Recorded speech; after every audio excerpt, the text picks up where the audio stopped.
Então, agora a gente vai falar sobre os novos desafios em relação ao câncer de mama e a genética. Hoje a gente tem o desafio de fazer o aconselhamento genético. Hoje, poucos profissionais estão capacitados para fazer o aconselhamento genético e a solicitar o teste genético. Porque não é só você pedir o teste, você tem que saber com os resultados qual vai ser o próximo passo, tanto para aconselhar o paciente quanto para propor à família.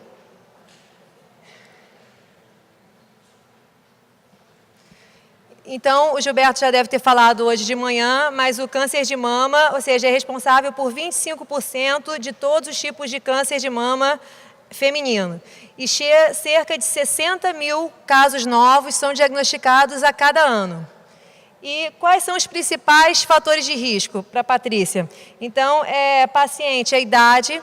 Então, paciente normalmente que tem uma menarca, uma primeira menstruação muito cedo e uma menopausa tardia, isso aumenta o fator de risco. Outro fator de risco seria casos familiares. Então, pessoas que têm casos de câncer de mama na família, a gente tem que pensar que tem uma possibilidade maior de desenvolver o câncer de mama. Então, fatores, na verdade, relacionados a hábitos de vida, ou seja, tabagismo, sedentarismo, também são fatores importantes de risco para o câncer de mama. E em relação às gestações também. E quais são os principais sintomas, né? Normalmente a pessoa se apresenta com um nódulo endurecido, abalamento da mama, edema, às vezes uma sensação, né, de massa ou nódulo, espessamento ou retração, inchaço ou até dor na mama. Então, esses são os principais sintomas que a mulher sente ao diagnóstico de câncer de mama. E Gilberto já falou de manhã, vou passar rapidamente, em relação a quais os exames que a gente deve fazer para rastrear, para prevenir, para detectar precocemente, estágio inicial. Então, o ideal é que a mulher faça o autoexame, ou seja, após o período menstrual, ela mesma palpe para ver se ela nota alguma alteração na mama. O exame físico é fundamental, feito pelo especialista, normalmente o ginecologista ou o mastologista, deve fazer o exame regular, pelo menos uma vez por ano. Exames de imagem são exames complementares para ajudar no diagnóstico inicial. Então, a mamografia, o ultrassom são indispensáveis para a gente poder rastrear e prevenir de uma forma precoce. Nas pacientes que têm mutação BRCA, o melhor exame, normalmente acompanhamento, deixa de ser a mamografia e o ultrassom e passa a ser a ressonância das mamas, o exame para prevenção e controle. E, lógico, o teste genético para as pacientes que têm indicação, história familiar, e hoje está cada vez ficando mais amplo a indicação da testagem genética. Então, na verdade, aqui é o que a gente é. Então, nosso corpo humano, a gente tem células, né, ou seja, no nosso corpo, e dentro do núcleo, a gente tem o cromossomo, e o cromossomo tem o nosso DNA. Ou seja, cada um tem o nosso livrinho, o nosso DNA específico. E dentro do nosso DNA tem os nossos genes. Então, o que são os genes? Então, os genes, na verdade, eles interagem com o meio ambiente. E, a partir daí, eles podem fazer traços que podem gerar o câncer ou não. Todos nós herdamos os genes dos nossos pais, que nos fazem ser mais ou menos propensos a desenvolver determinadas doenças. E o exercício, ou seja, se alimentar bem, muitas vezes previne que a gente venha a ter o câncer. Você pode ter esse gene mutado, mas pode ser que você não desenvolva o câncer no decorrer da vida, dependendo se você tiver uma qualidade de vida boa e adequada. E a mutação? Normalmente, quando você fala mutação, é ruim. Não, mutação nem sempre são ruins, né? Que eu apresentei na outra aula. É um processo natural de seleção. Às vezes você pode ter uma mutação e o nosso corpo consegue voltar ao normal. Então, ele cria diferença entre nós. Então, nós somos diferentes porque nós somos todos mutantes, né? E as células, né, elas são diferentes porque os conjuntos de genes que são ativados, eles diferem de uma célula ou outra. E todas as nossas células do nosso corpo contêm o mesmo DNA, então é igual. E o que é o BRCA? Então, o BRCA são genes supressores do tumor, são aqueles do freio, da aula anterior. Ou seja, eles impedem o crescimento e a proliferação tumoral. Então, uma vez que eles estejam mutados, né, isso propicia uma diferenciação celular e o maior risco de câncer de mama. Então, aqui é para vocês entenderem, em relação à hereditariedade. Então, o BRCA é um gene dominante. Então, se o seu pai tem essa mutação do gene, o outro alelo não vai ter, porque senão a gente não existe, isso não sobrevive. E sua mãe não tem o gene, então 50% de chance dos seus filhos tem de ter. Então, esse gene passa para cá, esse gene passa para lá, o normal para cá, com o normal para cá. Então, 50% de chance de desenvolver o câncer de mama se um dos pais tem... Eu tenho 10 minutos, é isso? Tá. Se um dos pais tem o diagnóstico de mutação. Agora vou correr. Dentro dos pacientes de risco, né, com câncer de mama, 12% vai ter a mutação e do câncer... E no câncer de ovário, 1,3% vai ter essa mutação. E quem tem a mutação no gene BRCA1, ou seja, 65%, e no gene BRCA2, 45%. Já no câncer de ovário, 39%, BRCA1 e BRCA2, 11%. E o que é o teste? Então, o teste, na verdade, pode ser feito através de colher sangue ou saliva do paciente. E a gente pode ter essa mutação que pode ser herdada, ou seja, passada, como eu estou mostrando, de pai ou de mãe para filhos, e pode ser uma mutação somática. O que é isso? Na verdade, é uma mutação que se desenvolve com o tempo. E quando a gente suspeita de uma síndrome de predisposição de câncer hereditário? Então, quando a gente tem câncer em 2 ou mais parentes da família, do mesmo lado. Quando tem diagnóstico em paciente jovem, então pacientes jovens com diagnóstico de câncer de mama, a gente tem que suspeitar de uma mutação genética.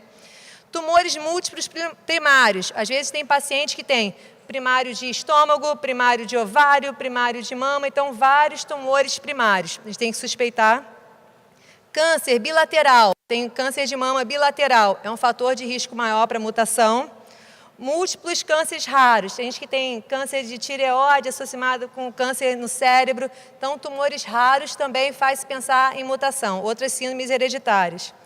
E a evidência de transmissão autossômica dominante.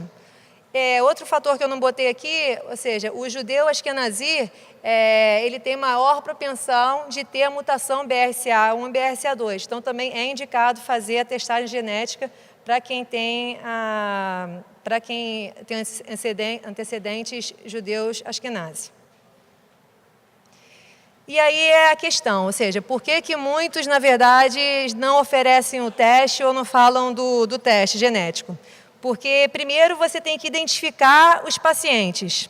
Depois, você tem que ter uma consulta pré de aconselhamento genético. Então, você vai fazer o pedigree, ou seja, do paciente, para ver toda a história familiar, para ver se é adequado ou não fazer o teste e o risco. Então, isso tudo é discutido com o paciente. E saber, né, ou seja, qual vai ser o próximo passo. Então, o paciente, ele assina um termo de consentimento, ou seja, dizendo, tipo assim, não, eu quero saber desse resultado. Por isso que o teste genético nunca é indicado em menor idade, sempre após os 18 anos. Então, eu tenho algumas pacientes que, às vezes, a mãe teve e ela quer que a filha faça com a idade de 16 anos. Eu falo, não pode. Só depois, porque ela vai ter consciência dos próximos passos para a vida dela, e não a mãe. Então, é sempre recomendado após os 18 anos. E a gente seleciona o melhor teste de acordo com a família. Hoje a gente pode fazer só o BRCA1 e BRCA2, mas cada vez mais a gente está ampliando o painel genético. A gente sabe que tem outros genes também que podem causar o câncer de mama, que não só o BRCA1 e BRCA2. Então, hoje, às vezes, algumas pacientes a gente indica um painel um pouco maior, hereditário. E a partir daí, dos resultados, você discute, né? Ou seja, disclosure results. A gente vai discutir o resultado com a paciente, foi o que você também me perguntou, né? Então, ou seja, cada caso é um caso, tem que conversar para ver qual é a melhor estratégia para você e para a família e para as outras pessoas. e fazer, depois desse pós-teste, fazer o acompanhamento genético e aconselhar o que é a melhor estratégia, e acompanhar. Na verdade, é uma relação eterna, eu falo, né? Uma relação muito próxima, porque você sempre tem que fazer o acompanhamento, follow-up.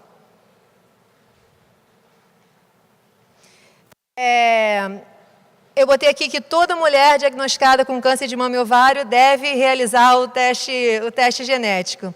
Então, cada vez mais na nossa população, aqui no Brasil, a gente não tem dados em relação à testagem genética. Nós somos... eu fiz um estudo, né, que o Gilberto falou, com mais de 400 pacientes com câncer de mama no hospital universitário, isso há quase 15 anos atrás. Então, essa foi a única possibilidade que a gente teve na época de fazer a testagem genética, já que era uma colaboração com a Universidade de Toronto, fora, porque aqui no Brasil a gente não conseguiria fazer. Então, cada vez que a gente faz mais testes, a gente diminui, na verdade, e previne o câncer. Então, hoje, uma grande estratégia é a prevenção. Então, se a gente puder prevenir e não tratar, é muito melhor. Então, se a gente puder fazer o teste para evitar que as mulheres venham a ter câncer de mama, é muito melhor. Então, quais são os riscos associados, né, para quem tem a mutação BRCA? Então, fazer o diagnóstico de câncer de mama precoce, né, e câncer de mama de ovário depois dos 40 anos. Né? Ou seja, quem tem essa mutação aumenta o risco, né, tanto do câncer de mama quanto do câncer de ovário. Então, a gente tem que fazer a prevenção precocemente. Então, e como é que é feito esse teste BRCA? Então, a primeira consulta, o geneticista ou o oncogeneticista, né, o profissional que está habilitado para isso. E muitas vezes o geneticista aqui no Brasil, ele tem a formação, às vezes é o pediatra, né, que é o que faz o diagnóstico de síndromes raras e não tem a formação oncológica e genética integrada. Então, por isso que eu falo que hoje são muito poucos profissionais que estão habilitados para fazer o aconselhamento genético. E aí ele pede o exame após o diagnóstico da doença, que é feito normalmente pelo ginecologista ou mastologista.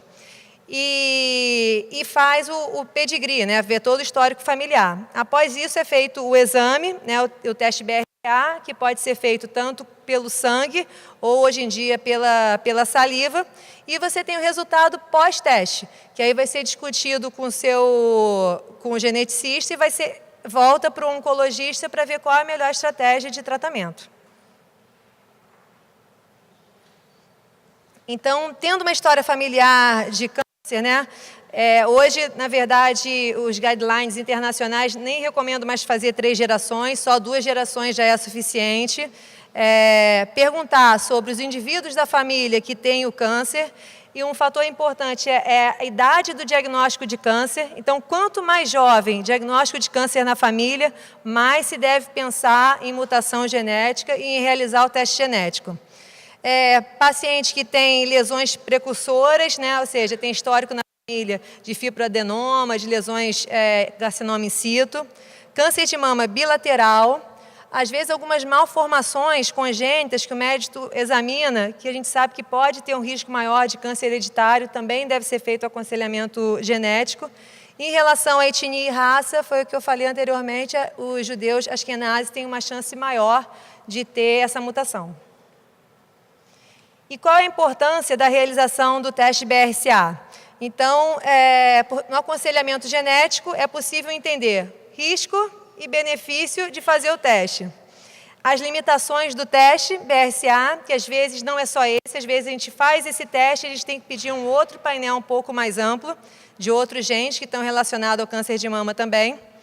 O significado dos resultados, né, incluindo a implicação para os membros da família. Então, é um teste que você não faz só para você, é um teste que você faz pensando em outros familiares, filhos, irmãs. Então, é um exame de prevenção, um exame para a família.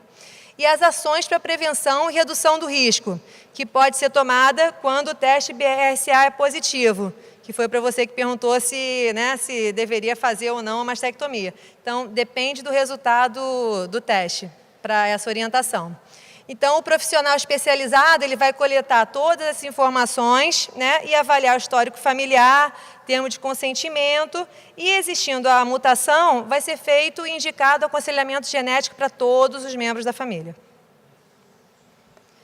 E por que realizar o teste, né? Ou seja, a identificação precoce do status da mutação, ela pode ajudar na identificação de mulheres que podem vir se beneficiar de cirurgias profiláticas, sendo a mastectomia, né, profilática bilateral, com redução de 53% do risco de câncer de mama, e a oforectomia também, com redução de 96% do risco de desenvolver câncer.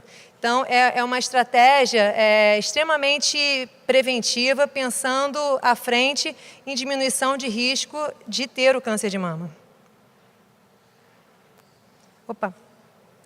E aí, a gente agradece, na verdade, a deputada que está aqui, a Márcia, né, porque colaborou com a lei. O caso da Angelina Jolie, então, foi um caso que sensibilizou, na verdade, mundialmente. Então, antes não se falava de testagem genética e após dela, os testes aumentaram nos Estados Unidos de 0% a 49% o número de testagem genética.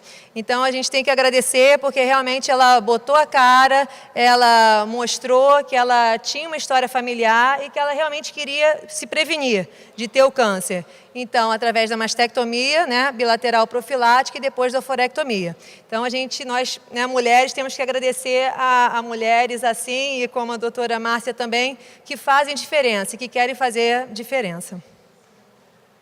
Opa! É isso, gente. Obrigada.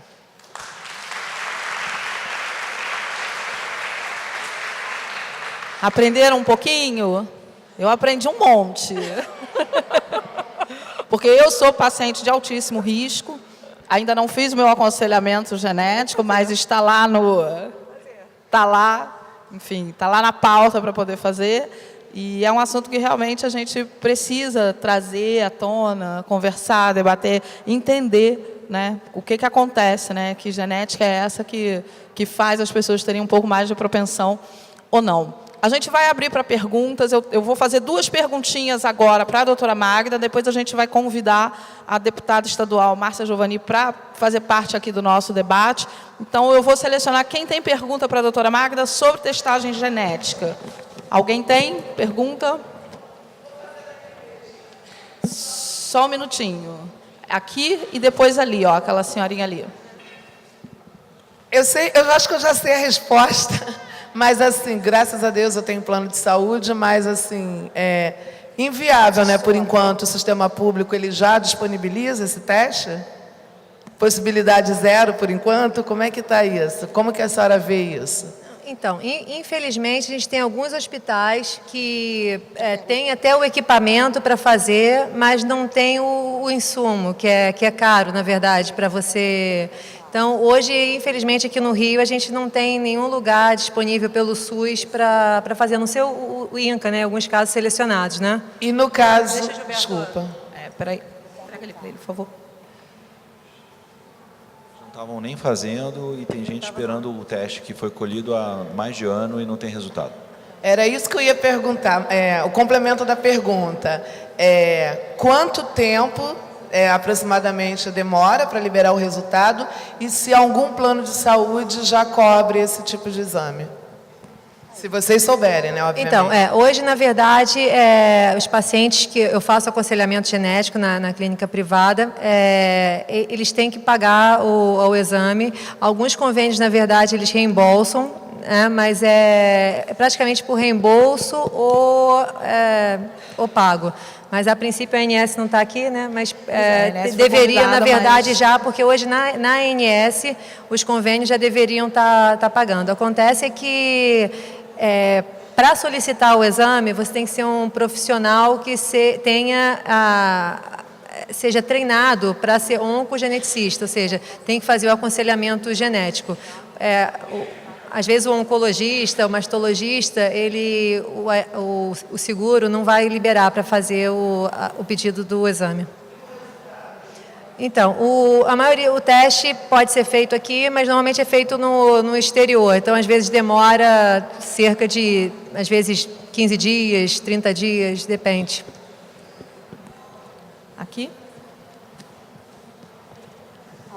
Boa tarde, eu sou do grupo do Arapac, sou voluntária. Eu sou operada há 17 anos de câncer de mama. Foi um carcinoma ductal infiltrante, esvaziamento de axila e mastomia radical. E foram 15 linfônodos que foram retirados, todos livres. E a minha mãe tinha falecido uns 2 meses antes de câncer de mama, já estava em estado avançado. Eu perdi uma sobrinha agora, tem 8 meses com câncer de útero. Foi muito rápido, só foi um ano de sobrevida. Como que eu faço? Eu tenho uma filha, ela tem 48 anos, e estou muito preocupada e com as minhas irmãs também. Como você falou agora sobre que está tão difícil o teste, as minhas irmãs perguntou o que eu podia fazer. Nós estamos preocupadas da família. Então, o que acontece é que tem que ser feito o aconselhamento genético. A gente precisa, na verdade, ver quantos casos teve na família, com que idade, tipo histopatológicos, outros casos na família. Então, é uma consulta longa. Não é a consulta de aconselhamento genético não é uma consulta que a gente consiga fazer em 15, 20 minutos. Às vezes é 1 hora, porque você tem que pegar todos os históricos da família, lembrar que idade foi o diagnóstico da sua irmã, com que se ela é viva, se ela faleceu, se foi pelo câncer. É sobrinha e mãe. Então, mãe, e aí Mãe. com que idade ela teve o diagnóstico de câncer de mama? Eu tenho tudo guardado. Então assim, é por isso que a consulta do aconselhamento genético é importante para a gente ver se tem critérios ou não para fazer a avaliação genética. E esse é o problema, porque o INCA já não me quer mais e estou brigando. Esse é o próximo debate, Tô boa. quando a gente convidar a deputada aqui para ouvir essas necessidades. Obrigada. Inclusive, já fui lá com Solange e tudo, mas eu tô boa para eles. Só quando você tiver algum problema doente, você volta. Não quero voltar doente. Obrigada. A última pergunta ali, pode fazer? Oi, boa tarde. Meu nome é Luísa. Fala mais aqui, Luísa. Pode. Oi, sou eu. Você falou muito do diagnóstico, do exame de DNA para achar esse gene com mutação. E uma vez que a mulher encontra essa mutação, é permitido que ela faça mastectomia, mesmo sem ter o câncer ainda? Hoje aqui no Brasil é possível? Não sei se eu entendi muito bem a sua pergunta. Sua pergunta foi se tem indicação de fazer mastectomia profilática se não tiver a mutação. Se tiver. Uma vez que ela descobriu que tem a mutação, ela pode fazer? Sim, claro. Na verdade, essa é a recomendação principal. Então, é você fazer a mastectomia profilática. Sim, aqui no Brasil já se faz, né, a mastectomia profilática, só que a gente sabe que faz menos do que deveria, porque a gente não tem muitas vezes acesso ao teste genético. Mas vários mastologistas, eles usam outros critérios para fazer a mastectomia profilática. Entendi, obrigada. Ali atrás, a última perguntinha. Boa tarde, meu nome é Leusa, eu sou paciente. Eu venho de uma linhagem muito grande na minha família, de parte das mulheres, né? Várias já morreram de câncer de mama. E eu tenho um receio muito grande, porque eu tenho uma filha de 30 anos e eu fico muito preocupada, né? Porque a saúde, eu até me emociono, porque foram muitas mulheres que eu já perdi na família. E eu não quero, né, ser mais uma, ou a minha filha também está incluída. E eu sei que a saúde pública está escassa, a gente não pode contar realmente com ela. Então eu gostaria de saber se teria possibilidade da gente vir fazer esse tratamento particular, né, no caso da minha filha, e o SUS depois vir me reembolsar isso. Porque eu não quero que a minha filha passe o que eu estou passando agora. Porque, assim, é o que eu falo, é muito fácil falar do câncer de mama ou falar de qualquer outro tipo de câncer quando a gente nunca teve, a gente nunca viveu a situação, né? E a gente que está vivendo a situação é muito complicado, porque agora mesmo eu estou um tanto desconfiada da minha mãe, com 74 anos, também está. E eu estou tentando, lutando para fazer os exames dela e não estou conseguindo, né? Porque eu não consigo um médico na especialidade, porque o SUS não está fazendo, entendeu? Minha mãe tem 74 anos e o caroço está crescendo, um caroço nela. E eu não consegui ainda sequer levar ela no especialista, mesmo eu sendo paciente. Então eu gostaria de saber como é que a gente faz, né? O que é que a gente vai fazer, qual o recurso, né? O que é que vocês podem nos ajudar, porque o que é que acontece? Se até a gente possa vir a fazer particular, fazer um esforço, um sacrifício, mas que vinha esse reembolso depois. Ou se São Paulo, outro lugar, já está fazendo esse tratamento, eu gostaria de saber. Então, vamos lá. Aqui o Laço Rosa é exatamente isso, é a função de informar e tentar com que a gente, né, ou seja, é o que a gente tenta fazer. Só para colocar para você, assim, a gente sempre, quando você é mãe, você pensa nos filhos, sem dúvida, mas a melhor pessoa para fazer a testagem genética é quem tem o câncer e não quem não tem. Então, sempre, na verdade, no aconselhamento genético, a gente indica a testar quem tem o problema para depois, se for positivo, testar outras pessoas que têm um fator de risco. E em relação ao diagnóstico, acho que a Sandra vai falar um pouco mais de amanhã, acesso, né? Realmente é difícil a gente falar de genética quando a gente aqui no SUS não tem acesso ao diagnóstico do câncer de mama. Então, realmente é isso que é o Laço Rosa e vocês, pacientes, ou seja, para empoderar vocês mesmos, para que a gente possa ter um acesso mais rápido ao diagnóstico e ao tratamento. E aí cabe toda forma de pressão mesmo, né? Desde a pressão do engajamento popular, cobrando da ANS, por que isso não tem reembolso, cobrando dos parlamentares, por que esse assunto não está na pauta. Isso também é responsabilidade nossa, né? Não é porque não tem que a gente senta e aceita isso calado, né? Então, cabe a nós aí fazer esse dever de casa também, né? Não é só esperar e ficar esperando e dizendo que ninguém faz nada. Não, vamos nós fazer. Se é uma demanda que existe, temos nós que levar essa demanda para os parlamentares, enfim, para todas as esferas, até que alguém vai nos escutar.